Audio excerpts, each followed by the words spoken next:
Hello. Been a while since I posted, I think, maybe. My hair's all screwy because when I got out of the shower I just went straight to the restaurant to have dinner with my dad.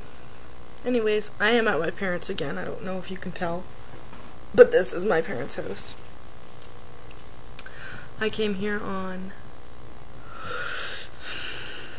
Sunday or Saturday, I don't know, depending on how you categorize it. You know, I say Saturday night, even if it's like 4 a.m. or 3 a.m. I still say Saturday night, although technically it's Sunday morning. But yeah, I left my house at 3:30 in the morning because this smell, like I had to turn my heaters on, or my furnace, because I live in Canada and it's cold. It's starting to get cold here now. So I turned my furnace on like last week and everything was fine, you know. Usually it smells for like the first 20 minutes just because it's, you know, cleaning out all the dust and all that stuff.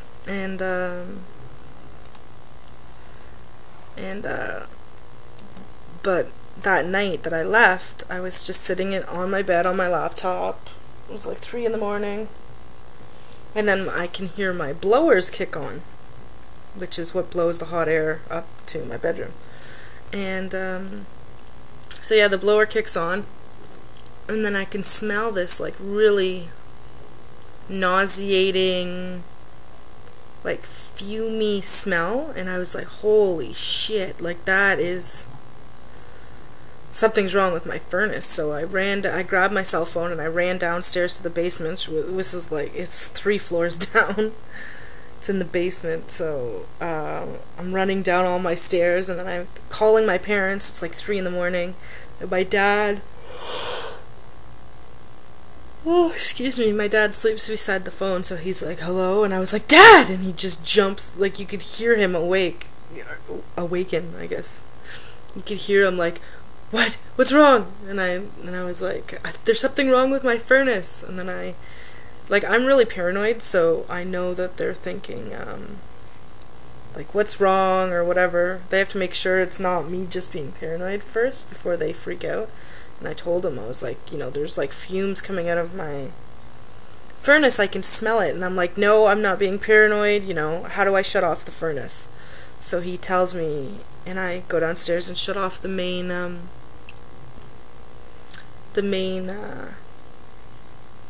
there's like it says main power, and it's like a little toggle switch.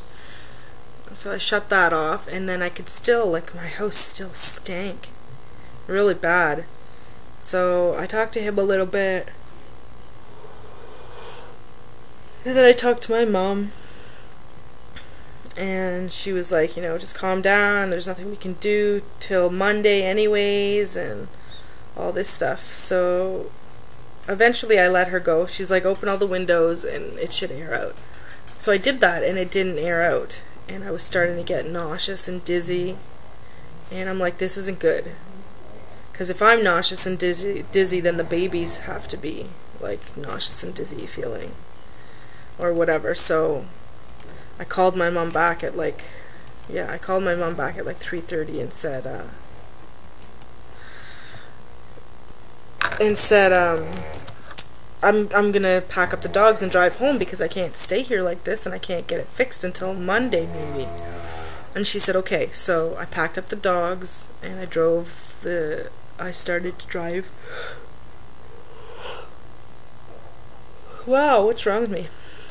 Anyways, my anxiety is, like, I don't drive normally. Like, I drive in the city, but I don't drive on long stretches of highway. Especially, I don't know what it is. It's my anxiety, I know that, but I don't know what it is about driving on the highways that makes me anxious. It's not traffic, because there's more traffic in the city than, like, the highways where I live, they go miles and miles with no nobody around, no buildings, no nothing. It's just like driving into the wilderness. And maybe that's what bothers me. Maybe I think something's gonna happen and no one's gonna be around. I don't know. I know fear of hitting, anxiety of hitting deer is really big because there's lots of deer up here. Like, I remember taking a bus to school and counting 100 deer on our way to school. Like, it was just ridiculous. So, but that's mostly where, on the island that my parents live on, there's a lot of deer. So, yeah, so it took me about, like, 2.5 hours to get home to my parents' house, and then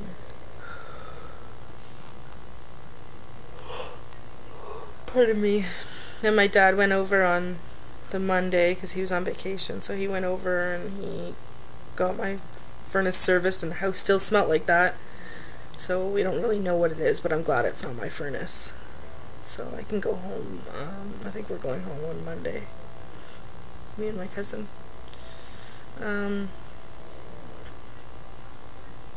Yeah, so that's why I'm at my parents', and that's why I haven't been really making videos or anything. Also, I think a crackhead died next door, which sounds really, really weird, and I guess it is. Maybe I'm used to it. There's a drug dealer down the street from me, and it's the only bad house on my entire street. Like, everybody else is pretty normal, and there's an apartment building on my street and stuff like that, but there is also a drug house, and you can see, like, these drug addicts coming to the house and stuff. And the day that I left, during the day there was an ambulance and a police cruiser there, and I mean, why else would there be a cruiser there? Unless, I don't know. Anyways, then that night, God, I can't stop yawning. That night, like at 3 o'clock or whatever in the morning, there was 2 police cruisers, an unmarked car, and a forensic van there. So something happened, because the only time, like in the north, our cities don't have a forensic van. Like, they have to come from either the Sioux or Toronto, like a big city. Because luckily, there's not enough crime up here. So, we just don't have stuff like that. Like, there's like no murders or anything in Sudbury. I think the last time someone got killed in Sudbury was years and years ago. So, yeah. Something went on there. And I'm, like, if somebody did die there, it's really tragic. But also, maybe they'll finally get rid of that stupid crack house. Like, maybe the police will actually do something now.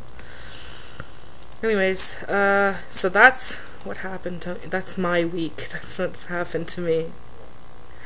Yeah, scary possible gas leak and a crackhead dying. And that's it. So, yeah, I'm watching everybody's videos, and I have 19 days until my surgery consult, and yeah, so I'll talk to you later.